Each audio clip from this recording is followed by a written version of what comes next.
तो हम लोग प्रमाण के बारे में बात कर रहे थे। आपके उपदेश प्रमाण पढ़ लिया गया था। हम लोग शास्त्र लक्षण,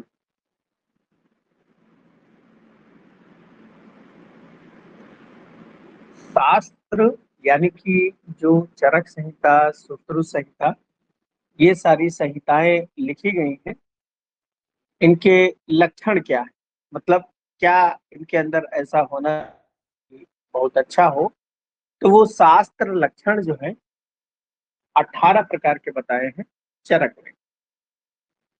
पाचार चरक ने सात शास्त्र के 18 लक्षण बताए हैं कि ये जब चीजें होती है किसी शास्त्र में तो वो शास्त्र बहुत अच्छा माना जाता है।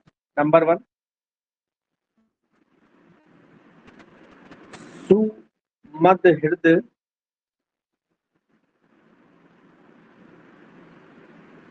सुमत हित,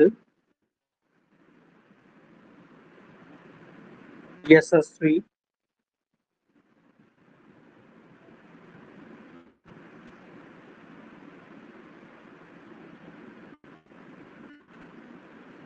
धीर,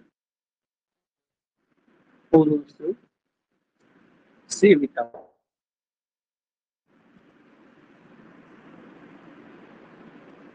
जैसे आप लोग जो है बुक पढ़ते होंगे, पदार्थ विज्ञान की बुक पढ़ रहे हो या किसी और विज्ञान की बुक पढ़ रहे हो, तो आप लोग देखते होंगे कि जो पहले दूसरे तीसरे जो 3-4 पेज शुरुआत के होते हैं, उसमें कई जो प्रसिद्ध राइटर होते हैं वो अपना कमेंट देते हैं, जिसे प्राक कथन कहते हैं। वो उस किताब के बारे में अच्छी अच्छी चीजें लिखते हैं कि हाँ ये बड़ी अच्छी किताब है और डॉक्टर साहब ने बड़ी मेहनत करके इसे लिखा है। तो 2-4 चीजें वो में लिख लेते हैं। तो वही यशस्वी धीर पुरुष सेवितम, यानी कि जो भी बुक लिखी गई, जो भी शास्त्र लिखे गए हों, उसे यशस्वी धीर पुरुष जो है पढ़ना हो कि केवल एक ही दो लोग पढ़ते। तो यशस्वी,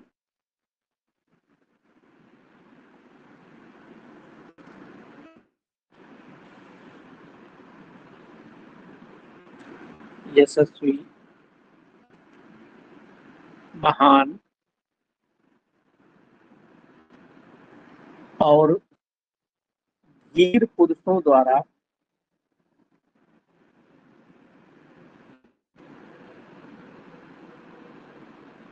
सेवित,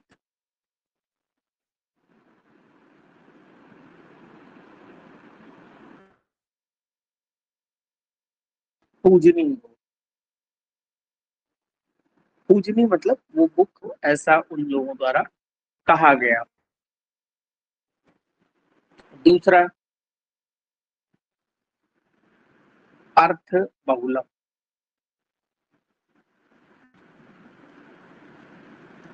अर्थ बहुलम यानी कि जो वहां पर से उसमें बहुत अधिक विषयों से युक्त हो, अर्थ बहुल।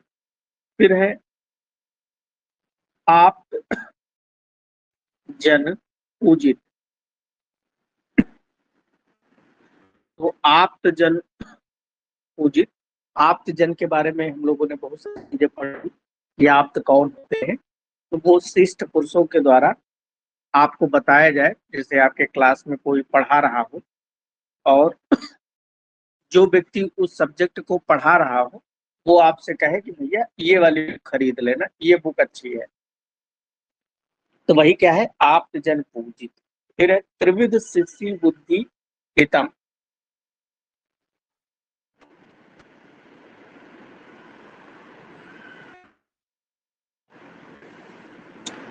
त्रिविध शिष्य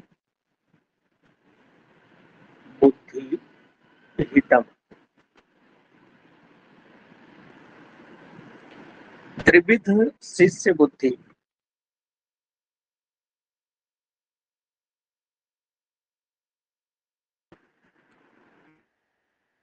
बुद्धि,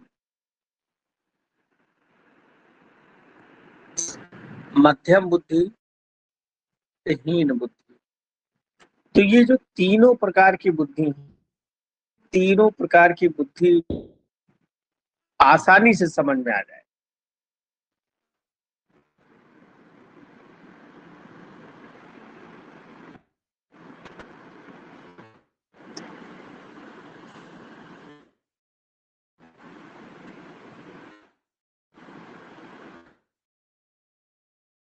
वो आसानी से समझ में आ जाए।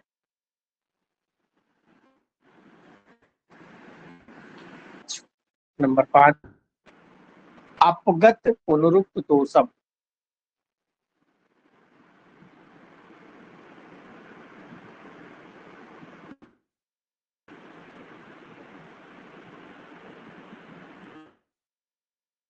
दोषम, अपगत पुनरुक्त। पुनरुक्त मतलब बार बार एक ही चीज ना कही जाए। पुनरुक्त मतलब होता है रिपीट। तो एक ही विषय बार बार ना कहा जाए।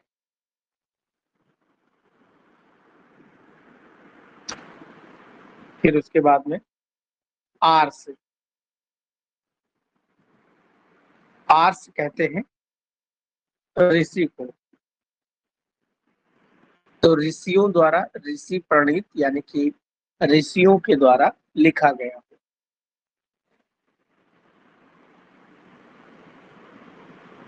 नंबर 7 है सुप्रणीत सूत्र भाष्य।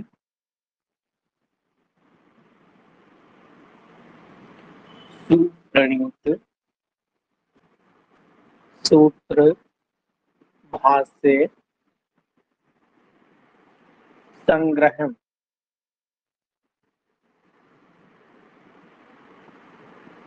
संग्रहकम। तो नाम से स्पष्ट है कि सुप्रणीत यानी कि यहाँ सूत्र भाष्य और संग्रह जो है ये उत्कृष्ट रूप से लिखे हैं। सूत्र भाष्य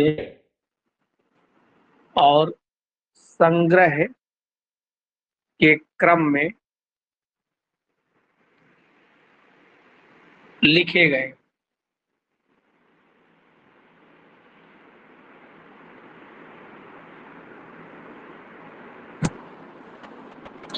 नंबर 8, स्वाधारण।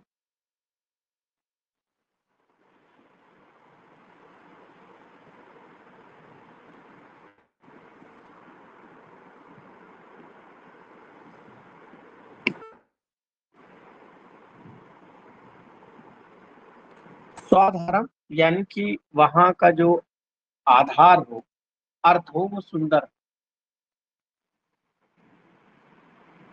सुंदर अर्थ हो।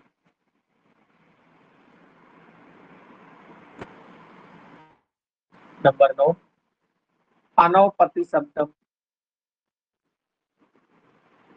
अनौपतित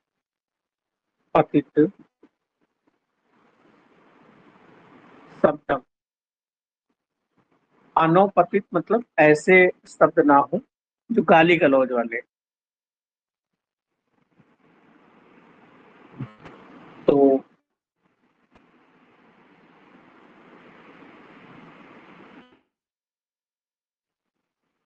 भद्दे या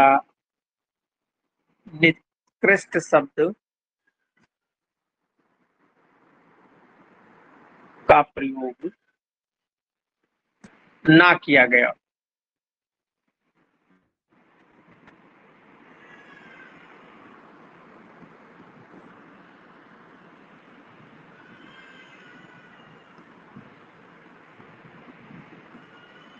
नंबर 10, कष्ट शब्द।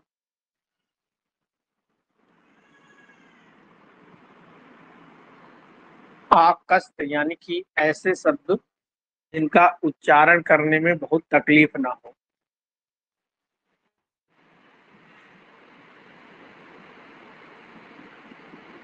ऐसे शब्द जिनके उच्चारण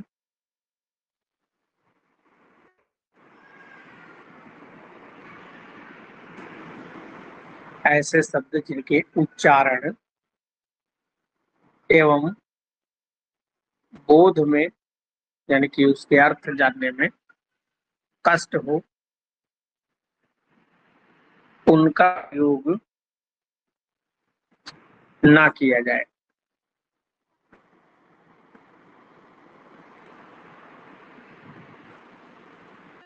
नंबर 11, पुष्प कला अभिधानम।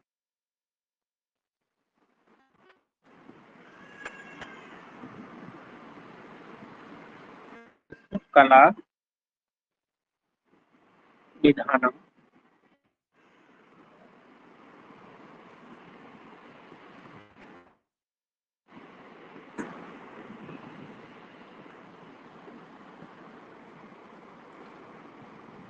पुष्प कला अभिधान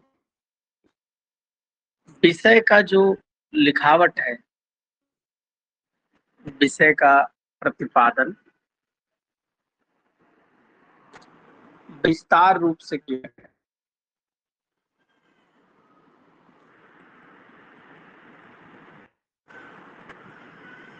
विषय का प्रतिपादन विस्तार रूप से किया जाए। हम क्रमागत अर्थ, क्रमागत अर्थ यानी कि जो अर्थ हो वो क्रम से आए हो।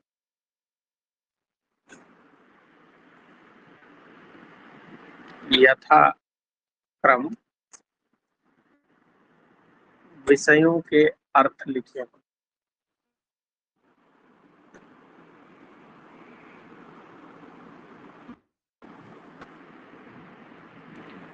यथाक्रम विषयों के अर्थ लिखे हो। नंबर 13, अर्थ तत्व है।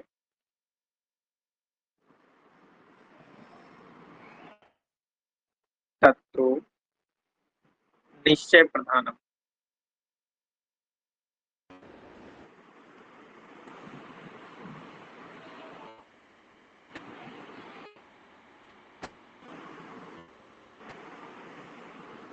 अर्थ तत्व निश्चय पर से जो लिखे गए हैं, निश्चय जो प्रधान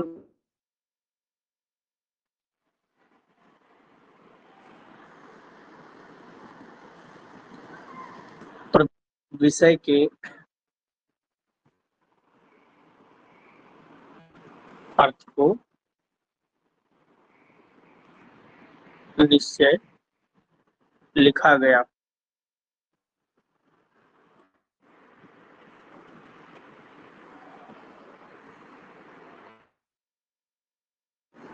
नेक्स्ट नंबर 14,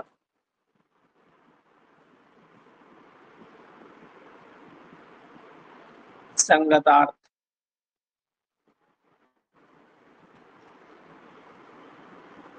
संगतार्थम, संगतार्थम क्या है? जहां संगति परस्पर विषय प्रतिपादित हो।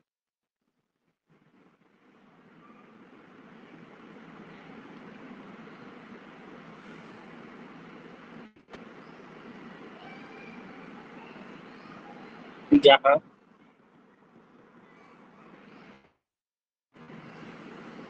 समान विषय एक साथ लिखे हो। ऐसा ना हो एक बीमारी लिखें उसके बाद में दूसरी चीज शुरू करें, फिर उसके बाद में अगली बीमारी और दूर लिखें। तो एक साथ ही सारी चीजें लिखी होनी चाहिए। फिर है असंकुल प्रकरण।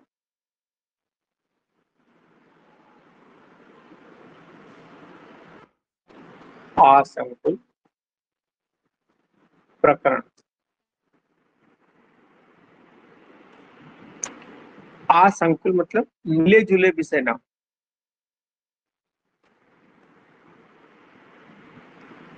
एक प्रकरण का विषय दूसरे प्रकरण के विषय में ना लिखा हो।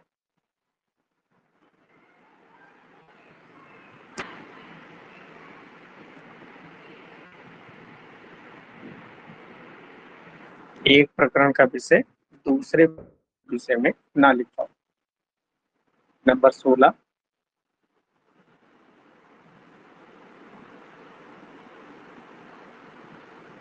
आशु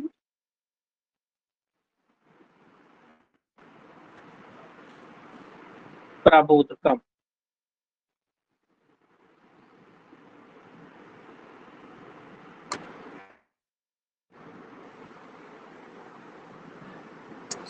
आशु प्रबोधकम मतलब अर्थ बहुत तेजी से, अर्थ की जानकारी शीघ्र हो जाए तो उसे कहते हैं आशु प्रबोधकम। नंबर 17, लक्षणवत।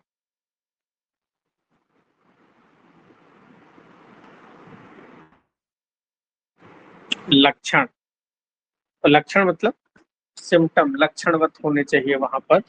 जो भी चीजें हैं वो सब समझाई जानी चाहिए। फिर है उदाहरण।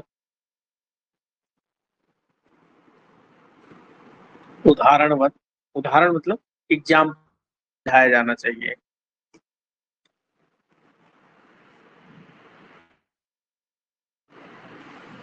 उदाहरण देकर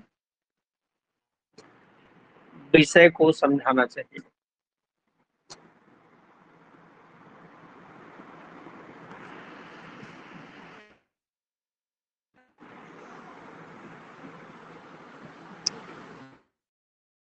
को समझाना चाहिए।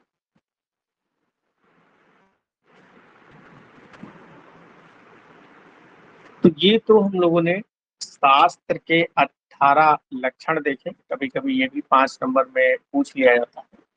तो इसमें से 18 के 18 हो सकता है, अगर ना याद हो तो जो भी जितनी भी चीजें याद हो उनको अपना लिख दें।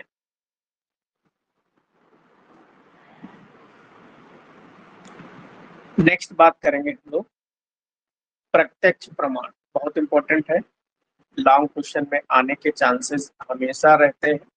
प्रमाण में से एक क्वेश्चन लॉन्ग में पूछा ही पूछा जाएगा। तो प्रत्यक्ष प्रमाण किसे कहते हैं? तो हम लोग जब चरक संहिता पढ़ रहे थे तो चरक संहिता में भी हम लोगों ने प्रत्यक्ष प्रमाण की परिभाषा पढ़ चुके थे, और वहां कहा था कि दोबारा हम लोग जब पदार्थ विज्ञान पढ़ेंगे तो फिर से पढ़ेंगे। तो क्या है? आत्म इंद्रिय मनो अर्थानाम, आत्म इंद्रिय मनो अर्थानाम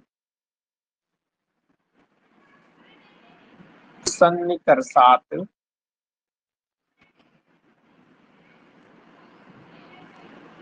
प्रावर्तते व्यक्ता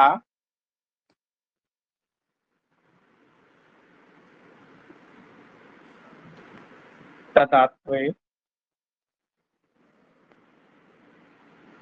या बुद्धि प्रत्यक्षम सा निरुच्यते।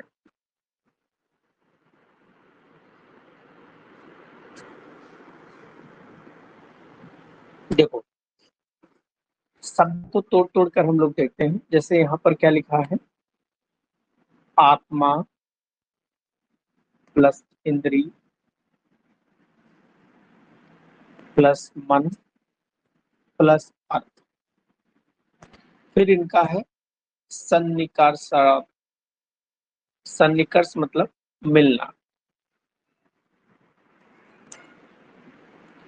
और व्यक्ता तदात्वे या बुद्धि, व्यक्ता मतलब तदात्वे उसी समय,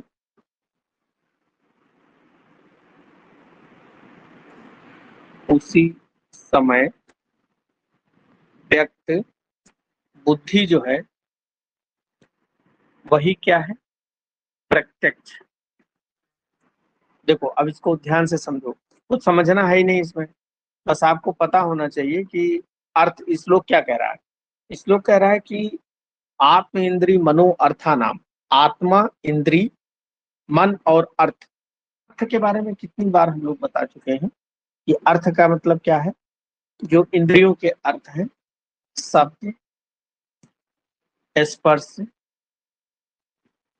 रूप, रस और गंध, ये क्या है, ये है अर्थ। और इंद्री, पांच इंद्री होती हैं, आपको पता है इंद्रियां पांच कौन कौन सी होती हैं। श्रोत इंद्री, स्पर्श इंद्री, घ्राण इंद्री, चक्षु, रसना और घ्राण, ये हो गई। और ये हो गए अर्थ। उसके बाद में जैसे स्रोत इंद्री, स्रोत इंद्री क्या करेगी, शब्द को सुनेगी। और शब्द क्या है, यहाँ पर अर्थ है इंद्री का। तो स्रोत इंद्री ने शब्द को सुना और उसके बाद में जाके मन को बताया कि हम ये सुने। और मन जाके क्या करेगा, आत्मा को बताएगा। और आत्मा ये निश्चय कर,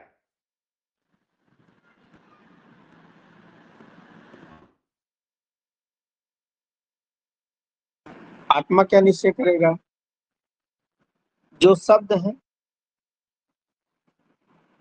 गाली है या अच्छी बात बता रहा है,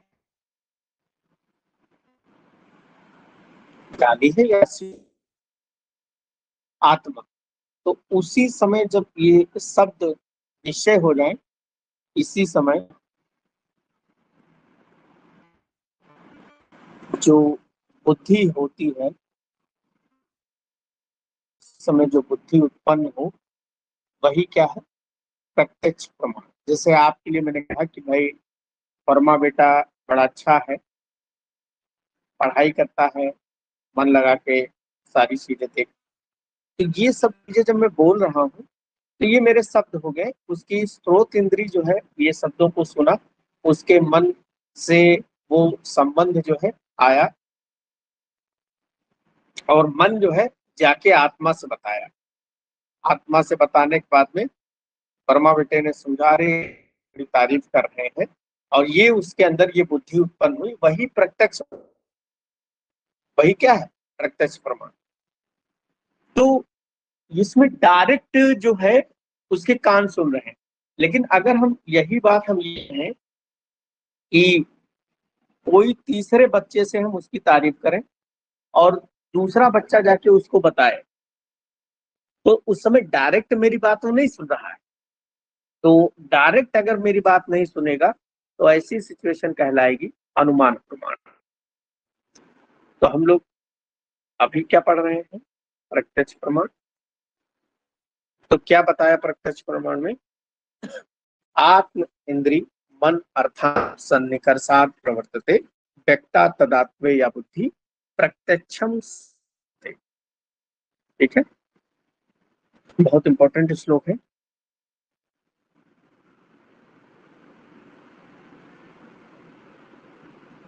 नेक्स्ट, प्रत्यक्ष प्रमाण की डेफिनेशन में और भी बहुत सारे श्लोक लिखे हैं। जैसे कि एक छोटा श्लोक है, तत्र प्रत्यक्षम ज्ञान करणम प्रत्यक्षकम।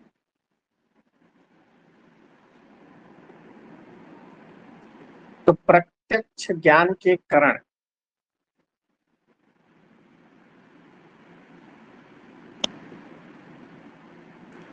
प्रत्यक्ष ज्ञान के कारण। कारण का मतलब क्या होता है? साधन, या जिसके द्वारा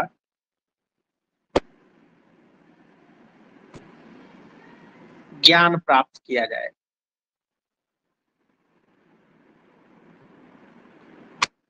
जैसे कि चक्षु आदि इंद्रियां,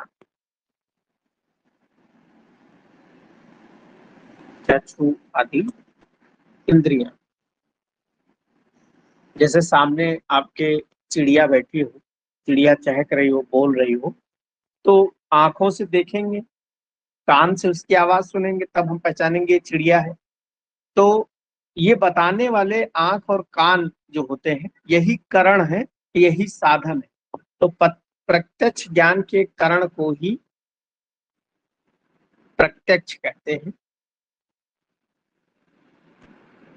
प्रत्यक्ष प्रमाण कहते हैं।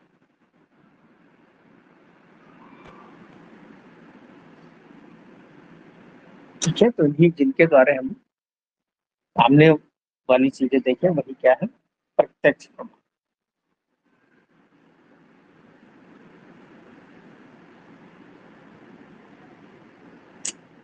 तो ये सारे कुछ इंपॉर्टेंट डेफिनेशन है, दो डेफिनेशन है, इसके अलावा बहुत सारी डेफिनेशन है, लेकिन सेम वही सारी बातें करते हैं। नेक्स्ट बात करें प्रत्यक्ष के भेद की तरफ।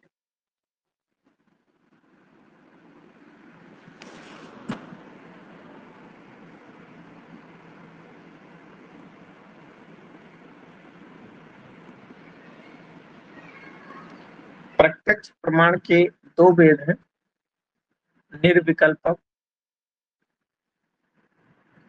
और दूसरा है साविकल्पक। निर्विकल्पक और साविकल्पक, अब इनके बारे में हम लोग देखते हैं।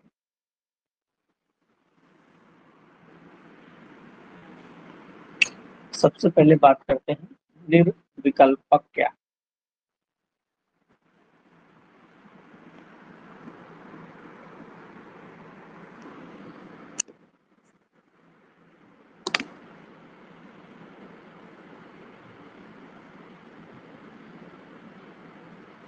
निर्विकल्पक, निर मतलब नहीं,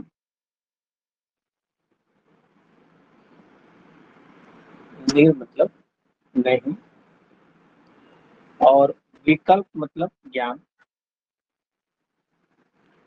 जब हमें प्रॉपर ज्ञान ना हो, मतलब इतना तो लगे जैसे 1 किलोमीटर दूर जैसे आसमान में हवाई जहाज जा रहा है, हवाई जहाज आसमान में जा रहा है, ये तो हमें ज्ञान हो रहा है, लेकिन वो हवाई जहाज किस कंपनी का जा रहा है, ये हमें ज्ञान नहीं होता है, क्योंकि दूर है ना।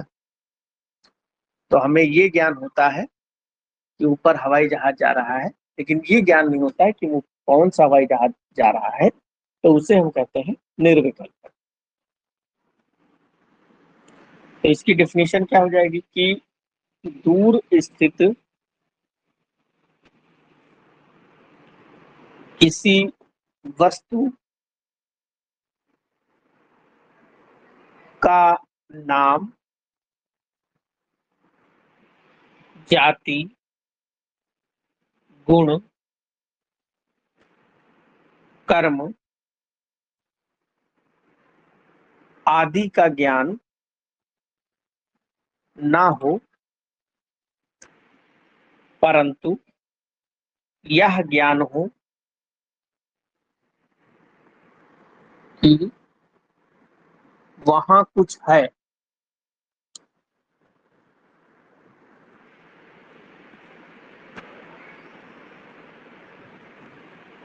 परंतु यह ज्ञान हो कि वहां कुछ है, तो इस प्रकार के ज्ञान को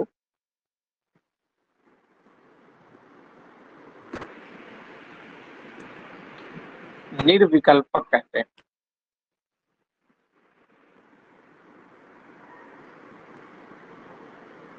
बात समझ में आ गई होगी। कि निर्विकल्पक क्या है, कि सामने कुछ है ये केवल पता चले, एग्जैक्ट ये ना पता चले वो क्या है, तो वही है निर्विकल्पक। साविकल्पक क्या है?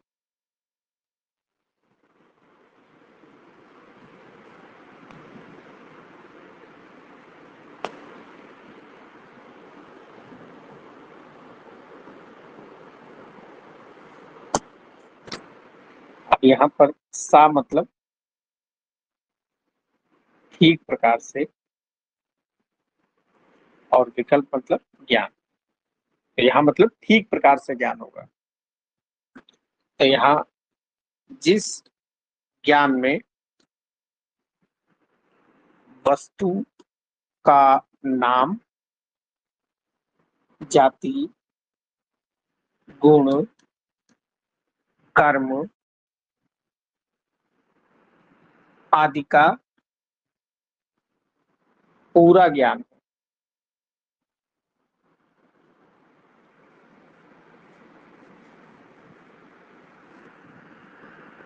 तो उसे सविकल्पक प्रमाण कहते हैं।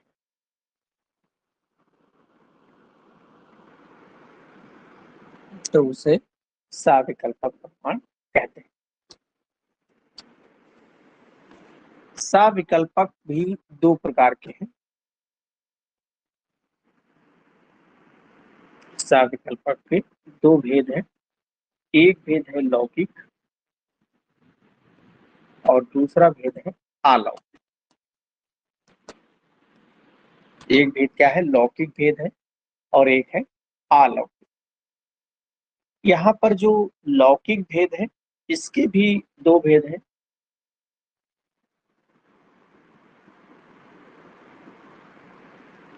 लौकिक सविकल्पक प्रत्यक्ष प्रमाण। लौकिक सविकल्पक प्रत्यक्ष प्रमाण के भी दो भेद हैं। एक है बाह्य और एक है आभ्यंतर लौकिक।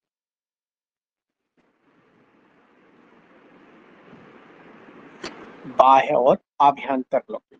बाह्य मतलब इस संसार की जो बाहर की वस्तुओं को आप देखेंगे, तो बाहर की जो वस्तुएं हैं वो आप देखेंगे पंच ज्ञानेंद्रियों से। पंच ज्ञानेंद्रियां जैसे कि घ्राण, स्पर्शन,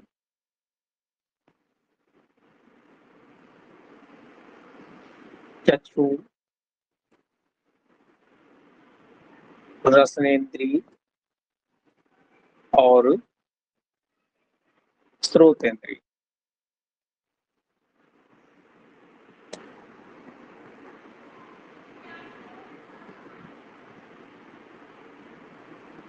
तो ये जो पांचों इंद्रियां हैं, जैसे श्रोत इंद्रियों द्वारा हमको किसका ज्ञान होगा? शब्द का प्रत्यक्ष होगा, शब्द का ज्ञान कि कोई हमें गाली दे रहा है या तारीफ कर रहा है। स्पर्श इंद्रिय द्वारा स्पर्श यानी कि टच सेंसेशन, अच्छा टच है, बुरा टच है, मारपीट वाला है, वो ज्ञान होगा। चक्षु इंद्रिय द्वारा रूप, रसन इंद्रिय द्वारा टेस्ट का ज्ञान होगा। टेस्ट यानी कि वहां पर किस प्रकार का रस है इसका हमें ज्ञान होगा, रस का ज्ञान होगा, प्रत्यक्ष ज्ञान होगा। और घ्राण मतलब सुगंध का या दुर्गंध का, सुगंध है या दुर्गंध है, इस प्रकार की गंध का ज्ञान घ्राण इंद्रिय। तो ये क्या है? लौकिक सविकल्पक प्रत्यक्ष, यानी कि सामने सामने सारी चीजें। लौकिक मतलब इस संसार में आपके द्वारा सामने सामने ज्ञान हो रहा है।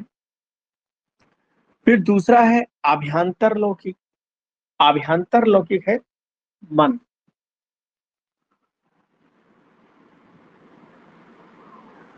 आभ्यंतर लौकिक मन। मन क्या है? आत्मा पर। आत्म आत्मा के द्वारा आपको बताया जाए कि क्या सही है क्या गलत है, वो सब आभ्यंतर लौकिक के अंतर्गत आता है।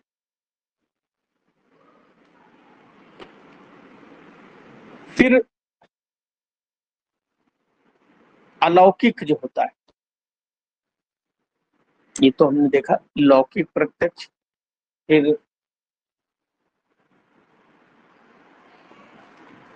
अलौकिक प्रत्यक्ष के भेद। अलौकिक साविकल्पक प्रत्यक्ष के क्या भेद है? तो नंबर 1, सामान्य लक्षण।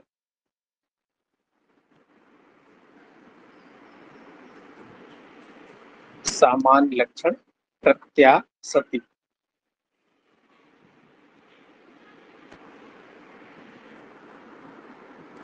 सामान्य लक्षण प्रत्यक्ष।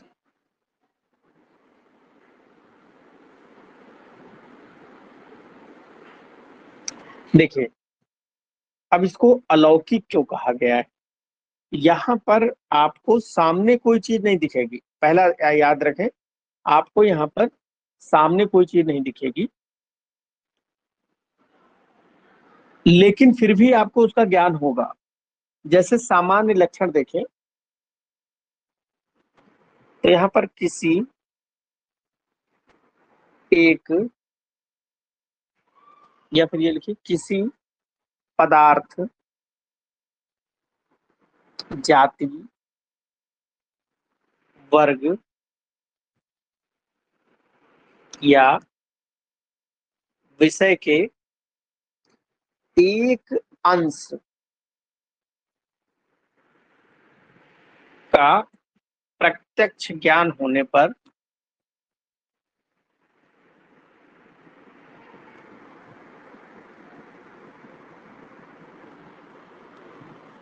एक अंश का प्रत्यक्ष ज्ञान होने पर उस पदार्थ, विषय,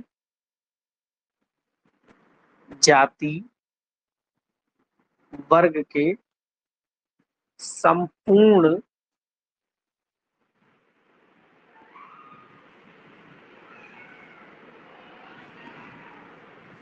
उस पदार्थ, विषय, जाति, वर्ग के संपूर्ण ज्ञान हो जाता है। जैसे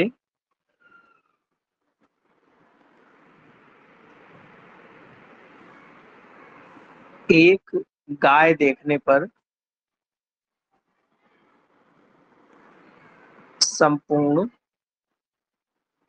गायों का ज्ञान होना। जैसे आप सामने रास्ते में जा रहे हैं, एक आपने गाय देखी, तो एक गाय देखने पर आपके दिमाग में आएगा कि जितनी भी संसार में गायें हैं, उनके सबके क्या होगा? 4 पैर होंगे, 2 कान, सींग होंगी, गाय सीधी है, तो सारी चीजें आपको ज्ञान हो जाएगी। तो इसे कहते हैं सामान्य लक्षण। दूसरा है ज्ञान लक्षण। ज्ञान लक्षण प्रत्याशक्ति। ज्ञान लक्षण क्या होता है? ज्ञान के आधार पर जान लेना। तो इसमें क्या लिखें? किसी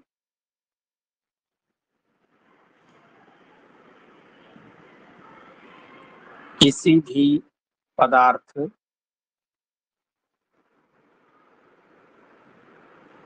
या द्रव्य का ज्ञान के आधार पर बिना देखे उसके गुणों को जान लेना, क्या कहलाता है? ज्ञान लक्षण। जैसे एग्जांपल देखें, बर्फ को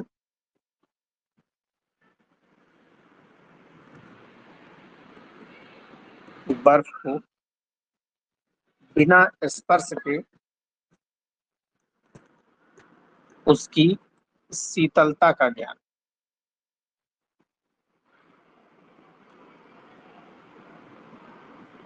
देखिए, आपने बर्फ को छुआ नहीं है, लेकिन आप जान गए क्योंकि कभी आप पहले बर्फ छुए होंगे तो ठंडी है।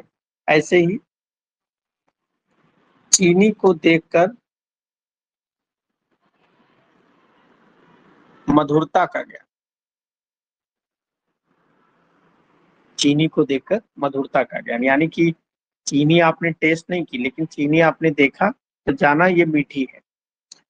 देखो, एक चीज ये जान लो कि हमेशा जो है सामान्य लक्षण और ज्ञान लक्षण में कंफ्यूजन होता है कि क्या ज्ञान है और क्या सामान्य है। इसको बस एक चीज याद रखें, ज्ञान का मतलब, सामान्य का मतलब क्या है, सिम्टम, और ज्ञान का मतलब क्या है, नॉलेज।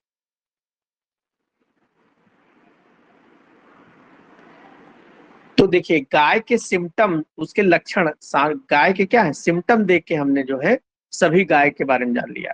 लेकिन बर्फ जो है उसके गुण है शीतलता, यानी नॉलेज हमें ये है कि वो बर्फ जो है ठंडी होती है। तो हम दोनों में डिफ्रेंशिएट कर सकते हैं। एक तरफ हमको सिम्टम याद रखें और दूसरी तरफ हमको नॉलेज के आधार पर उसके गुण को याद रखें, तब हमको ज्ञान लक्षण याद रहेगा। और प्रत्यक्ष के जो तीन भेद हैं, अलौकिक प्रत्यक्ष के तीसरा भेद है योगज। योगज, योगज मतलब जो ज्ञान हमेशा सामने ही चीज हो, ऐसा नहीं है। कभी न कभी योगियों के द्वारा जो ज्ञान किया जाता है समाधि में जाकर, योगज जो ज्ञान होता है वो योगियों के द्वारा। और इसके दो भेद हैं, एक है युक्त और दूसरा है युज्जान। युक्त और युज्जान।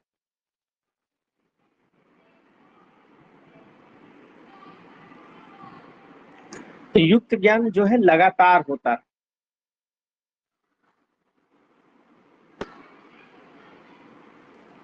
योगियों द्वारा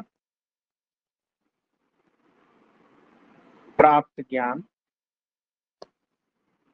जो लगातार बना रहे। मतलब आप आए और आपके आते ही बाबा जी ने बता दिया, हे बच्चा, तुम्हारा भविष्य ये है। मतलब तुमको देखते ही बता दिया कि तुम्हारा भविष्य ये है, तुम्हारा पास्ट ये रहा है। तो वो युक्त योगी है। और युगजान कौन है, ये चिंता परक है, पहले समाधि करेगा। इसमें समाधि में जाकर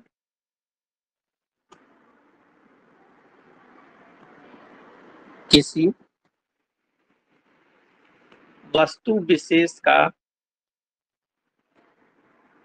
ज्ञान किया जाता है।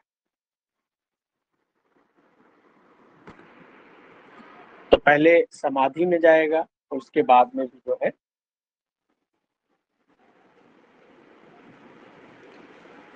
आपको, जैसे आपको देखा, आपकी कुंडली वगैरह पढ़ा, समाधि में गया, फिर आपके बारे में बताया कि हाँ आपका ये भविष्य है, ये वर्तमान है, ये सारी चीजें।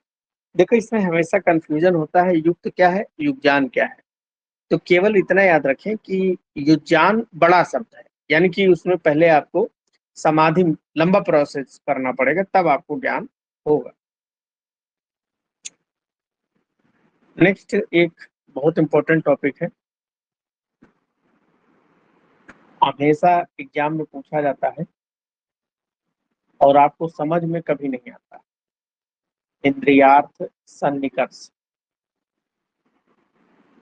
ये प्रत्यक्ष प्रमाण जो हम लोग पढ़ते हैं, जो बाह्य लौकिक है, बाह्य लौकिक में जो इंद्रियार्थ सन्निकर्ष होता है, ये 6 प्रकार का होता है। देखिए, आपको हमेशा इसमें कंफ्यूजन इसलिए रहता है क्योंकि आप लोग इसको समझ के नहीं पढ़ते हैं। आज हम लोग इसको एक अच्छे ट्रिक से याद करेंगे। नंबर एक, 6 सन्निकर्ष में नंबर 1 है संयोग। संयोग क्या है? किसी चीज का मिलना। जैसे सामने घड़ा रखा हो,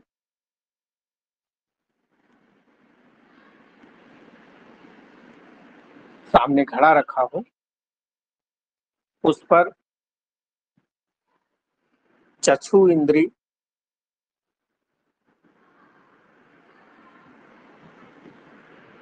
उसे चक्षु इंद्री का संयोग होने पर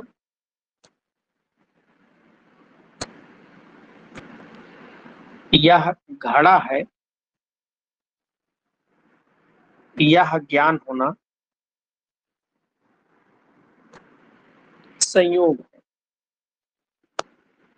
मतलब आपकी जो चक्षु इंद्री है, वो चक्षु इंद्री की नजर घड़े पे पड़ी और दोनों के बीच में इंद्रियार्थ, इंद्री, इंद्री क्या है आपका? इंद्री है आपकी चक्षु इंद्री। और अर्थ क्या है? अर्थ सामने रखा हुआ घड़ा है। तो यहां पर अगर हम बात करें, इंद्री क्या है? चक्षु इंद्री। और अर्थ क्या है? अर्थ यानी कि रूप, यानी कि घड़ा जो है वो अर्थ है यहाँ पर।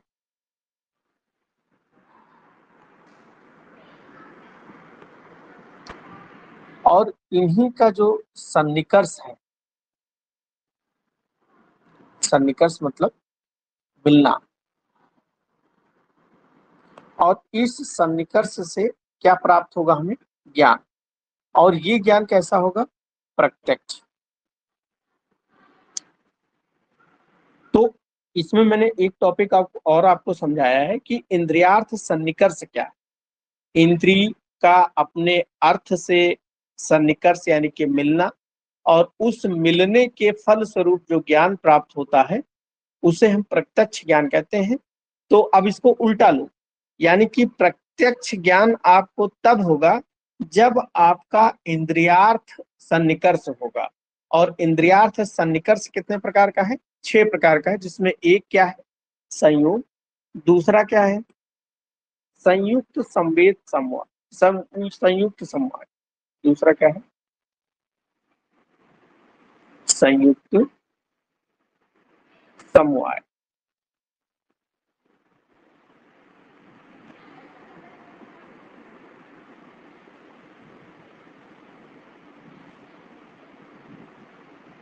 संयुक्त समवाय।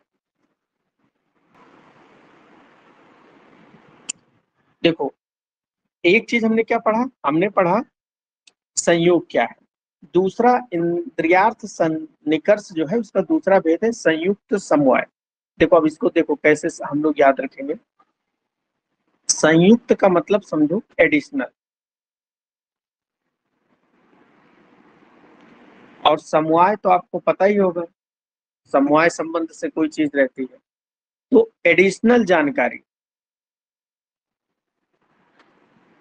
ये याद रखें, संयुक्त समवाय का मतलब एडिशनल जानकारी। जैसे मैं कहूं कि सामने जो है कार जा रही, अब सामने कार जा रही, ये तो आपका संयोग हो गया, आपने देख लिया कार जा रही। अब वो कार जो जा रही है वो हांडा की है, या वो बलिनो मारुति सुजुकी की है, या मर्सिडीज है, या ऑडी है, वो कौन सी कार जा रही है? तो ये एडिशनल जानकारी जो आपको मिल रही है, यही है संयुक्त समवाय।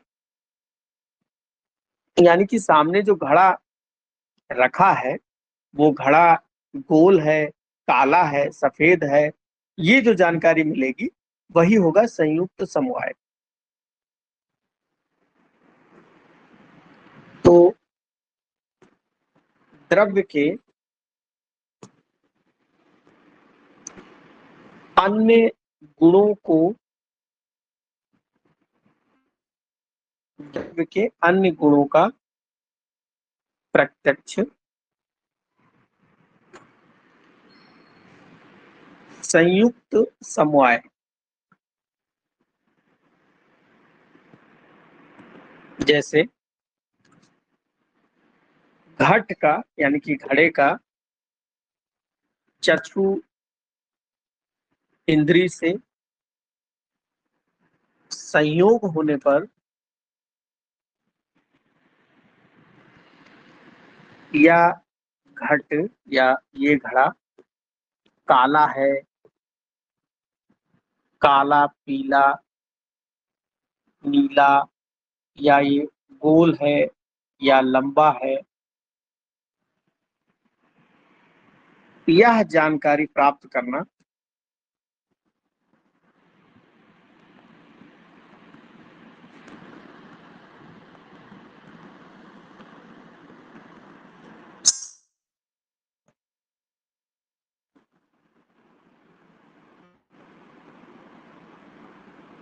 संयुक्त समवाय। दो बातें आपको समझ में आई, एक संयोग और दूसरा संयुक्त समवाय। तो घड़े से केवल दर्शन करना संयोग, और वो घड़ा सुराही, उसकी गर्दन लंबी है या गोल है, कैसा है, ये जानकारी प्राप्त करना संयुक्त समवाय। तीसरा देखें, अब तीसरा थोड़ा कठिन है, जिसका नाम है संयुक्त संवेद समवाय। संयुक्त संवेद समवाय।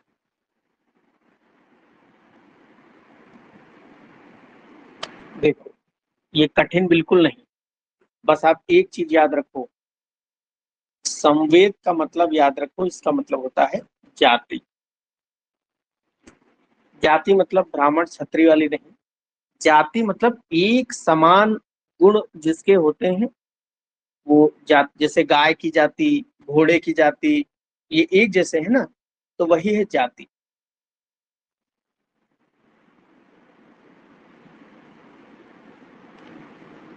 अब देखो इसमें क्या है,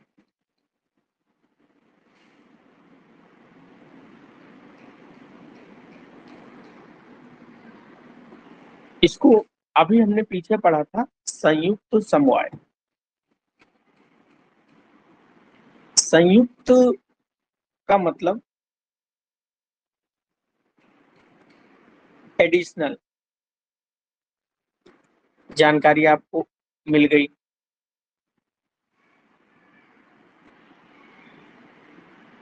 एडिशनल जानकारी, जैसे घड़ा जो है काला है, नीला है, पीला है, गोल है, ये हो गया आपका संयुक्त। अब संयुक्त में हम यहां पर क्या करें, हम कहें कि सभी काले घड़े एक जगह रख दो, सभी पीले घड़े एक जगह रख दो। तो सब आपने क्या किया, यहां जैसे ये घड़ा रखा आपने,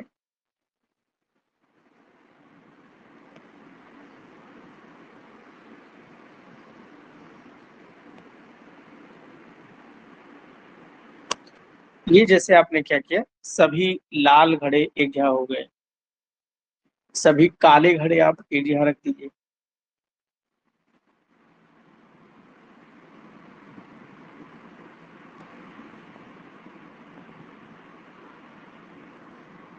फिर सभी पीले घड़े एक जगह रख,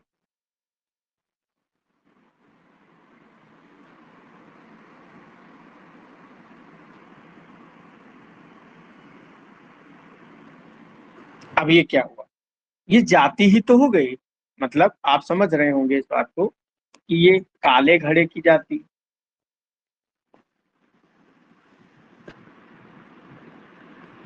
ये पीले घड़े की जाति। जाति मतलब एक समान रूपत्व, रूपत्व मतलब एक समान दिखने वाले रूप। अब दोबारा से इसको समझो कि संयुक्त संवेद क्या है। संवेद का मतलब मैंने बताया था जाति। अब जैसे एक कमरे में आप इंटर करें, बहुत सारे घड़े पड़े हों, तो काले घड़े अलग कर दो, पीले घड़े अलग कर दो, लाल घड़े अलग कर दो, तो सब अलग अलग करेंगे तो हर प्रकार के घड़े की एक जाति हो जाएगी। तो जब आप कमरे में एंट्री करेंगे तो एक जगह देखेंगे कि काले घड़े लगे हैं, एक जगह देखेंगे पीले घड़े लगे हुए हैं, तो सब अलग अलग दिखेगा। यही होता है संयुक्त संवेद समवाय। यानी कि जब आप किसी घड़े को देख रहे हैं तो आपका हो गया संयोग, लेकिन उसी घड़े में काला नीला पीला उसके रूप को देखने लगे या उसके लंबाई चौड़ाई को देखने लगे तो हो जाता है संयुक्त समवाय। लेकिन उसी घड़े में सबको अलग अलग कर दे, काले घड़े अलग कर दे, पीले अलग कर दे, एक जाति बना दे, तो उसको हम कहते हैं संयुक्त संवेद समवाय। तो हमेशा याद रखें, अगर संवेद शब्द कहीं लगा है तो इसका मतलब हम वहां पर जाति की बात कर रहे हैं। तो यहाँ पर जाति क्या है, उसके रूप को हम देख रहे थे कि काला नीला, ये क्या है, रूपत्व। रूपत्व रूपत्व मतलब काले अलग कर दिए, नीले अलग कर दिए, तो ये चीजें देखना संयुक्त संवेद समवाय कहलाता है। फिर उसके बाद देखें चौथा सन्निकर्ष क्या है, समवाय। समवाय के बारे में तो हम लोगों ने बहुत पढ़ा है, जो कभी अलग ना हो। जैसे स्रोत इंद्री जो है, ये शब्द को सुनता है,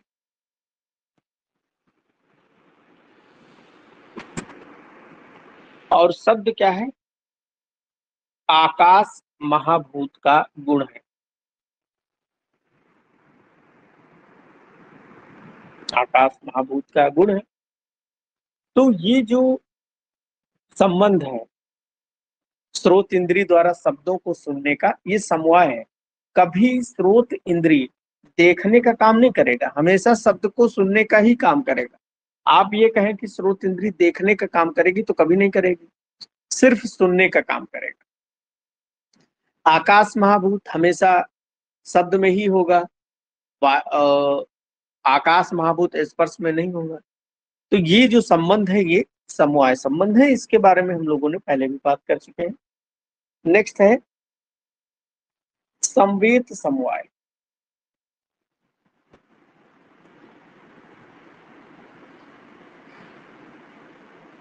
संवेद समवाय, अब फिर यहाँ पर संवेद शब्द आ गया। अब फिर हम यहाँ पर संवेद का मतलब क्या बताएंगे, किसी जाति विशेष से, यानी कि यहाँ पर फिर एक शब्द, जैसे अभी हमने पीछे पढ़ा है कि जो स्रोत इंद्री है, स्रोत इंद्री शब्द को सुनती है। ये जो संबंध है, ये संबंध कहलाता है समवाय संबंध। ये संबंध कैसा है, समवाय संबंध। अब यहाँ पर जो ये शब्द हमने कहा शब्द सुन रहा है, ये जो शब्द है, ये शब्द हो गाली हो सकता है ये प्रशंसा, हो सकता है कुछ भी ना हो, आपसे संबंधित कोई बात ना हो। तो गाली, ये गाली वाले शब्द जो है,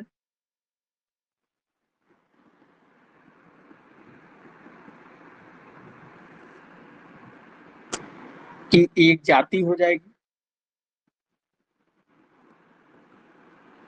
प्रशंसा वाले शब्द अपनी अलग जाति।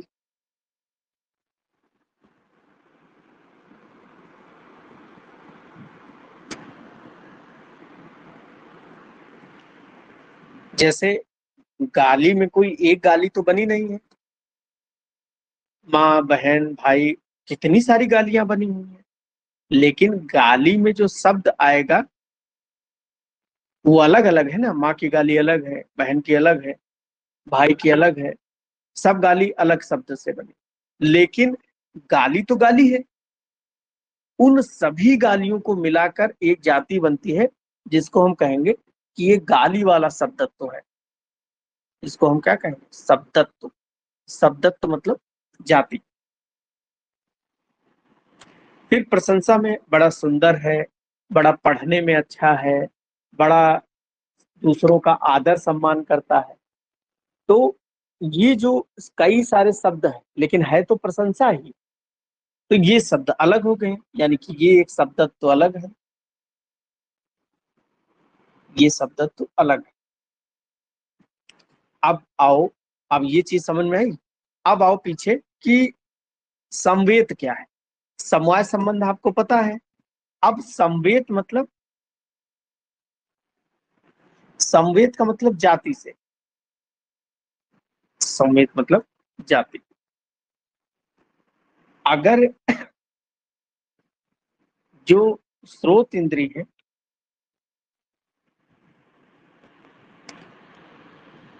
वो शब्दत्व को सुने, तो वही हो जाएगा समवेत समवाय। अब शब्दत्व क्या है पीछे बता चुका हूं, यानी कि स्रोत इंद्री केवल गाली वाले शब्द सुन रही है, उसको अलग कर लिया, या प्रशंसा वाले शब्द। तो जब स्रोत इंद्री शब्द के शब्दत्व, शब्द के शब्दत्व तो आपको समझ में आ गया होगा। शब्द तो गाली भी है, प्रशंसा भी है, लेकिन शब्दत्व क्या है कि गाली वाले शब्द अलग कर दिए जाए, प्रशंसा वाले शब्द अलग कर दिए जाए।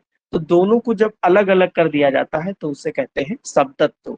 और जब आपका कान जो स्रोत इंद्री है शब्दत्व को सुने, यानी कि प्रशंसा सुने या गाली सुने, दोनों में से एक जब सुनता है, तो ये जो संबंध मिलता है इसे बोलते हैं हम समवेत समवाय।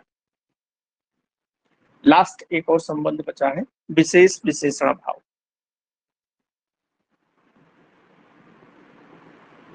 विशेषण विशेष भाव।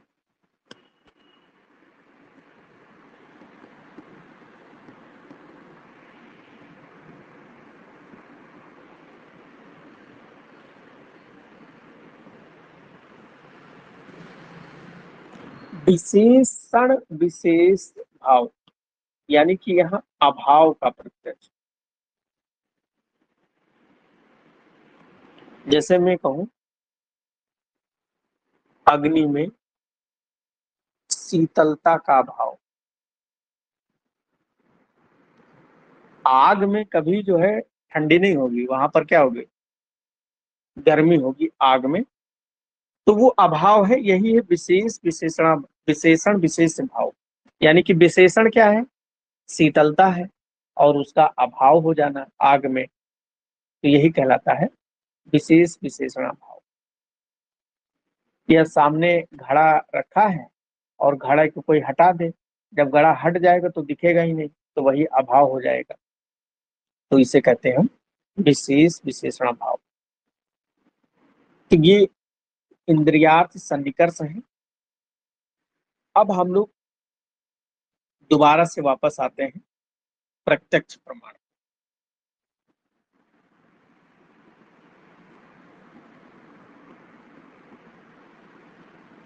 हम लोगों ने पढ़ा प्रत्यक्ष प्रमाण जो होता है ये दो प्रकार का है। एक है निर्विकल्पक। निर्विकल्पक में एग्जैक्ट जानकारी हमें नहीं मिलती है, दूर होती है बस। दूसरी है सविकल्पक में हमें एग्जैक्ट जानकारी मिलती है कि वो क्या चीज है। तो हमने ये पढ़ा प्रमाण। प्रमाण यहाँ पर हमने प्रत्यक्ष प्रमाण के दो भेद पढ़े, निर्विकल्पक और सविकल्पक। फिर उसके बाद हमने पढ़ा जो ये सविकल्पक है, इसके भी हमने पढ़े दो भेद। एक हमने पढ़ा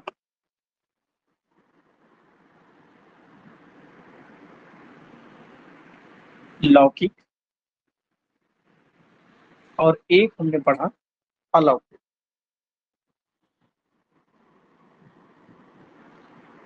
लौकिक और अलौकिक जो है, इनके फिर हमने भेद पढ़े।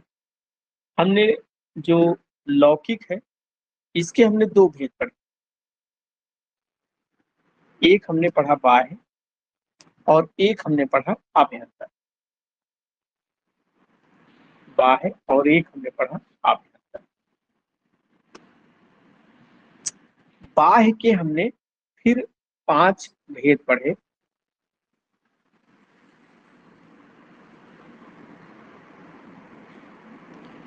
बाह्य के हमने फिर 5 पढ़े।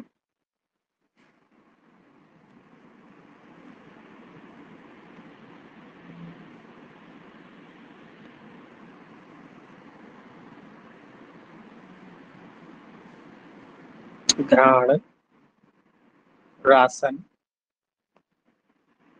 चक्षु, स्पर्श और श्रोत इंद्रिय।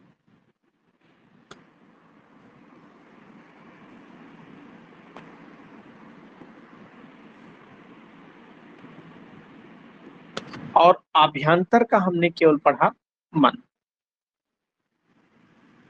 आभ्यंतर का केवल हमने पढ़ा मन। इसके बाद में हमने ये यहाँ पर जो बाह्य इंद्रियां पढ़ी, इनके सन्निकर्ष के हमने 6 भेद पढ़े।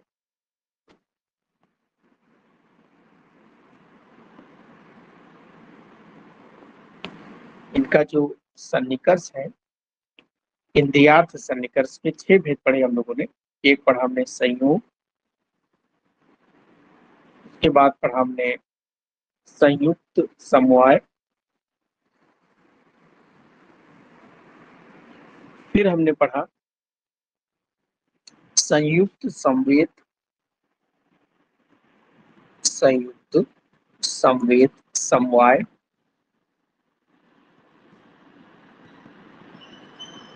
फिर उसके बाद हमने पढ़ा समवाय और संवेद समवाय,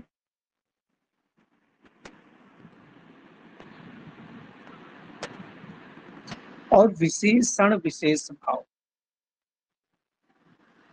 विशेषण विशेष अभाव, ये सारी चीजें हमने 6 सन्निकर्ष हमने यहाँ पर पढ़े। दूसरा, जब हम लोगों ने पढ़ा अलौकिक प्रत्यक्ष, अलौकिक प्रत्यक्ष में भी हमने 3 पढ़े। अलौकिक प्रत्यक्ष में भी हमने 3 पढ़े।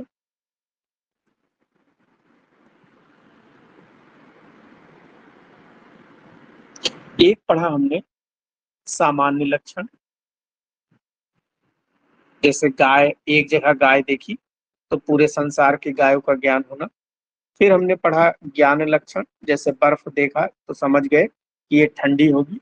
और तीसरा हमने पढ़ा योगज। योगज में हमने फिर से 2 चीजें पढ़ी, युक्त और युज्ञान। युक्त वो होता है जिसको हमेशा ज्ञान होता रहता है, और दूसरा है युज्ञान। युज्ञान वो है जो पहले समाधि में जाएगा, उसके बाद में उसे ज्ञान। तो ये टेबल बहुत इंपॉर्टेंट है।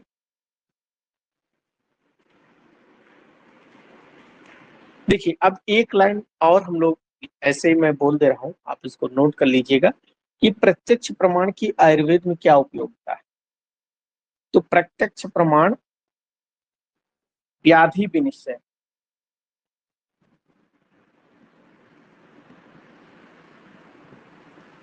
उपयोगिता की बात करें, एक शब्द होता है व्याधि विनिश्चय। व्याधि विनिश्चय मतलब डिफरेंशियल डायग्नोसिस। कैसे आप दो बीमारियों के लक्षण आपस में मिल रहे हैं, जैसे डेंगू चिकनगुनिया, इनके लक्षण आपस में मिलते हैं, तो आप उसको सामने सामने सिम्टम उसके देखकर हम व्याधि भी निश्चय कर सकते हैं। रोग का ज्ञान हम प्रत्यक्ष इंद्रियों के द्वारा ही करते हैं।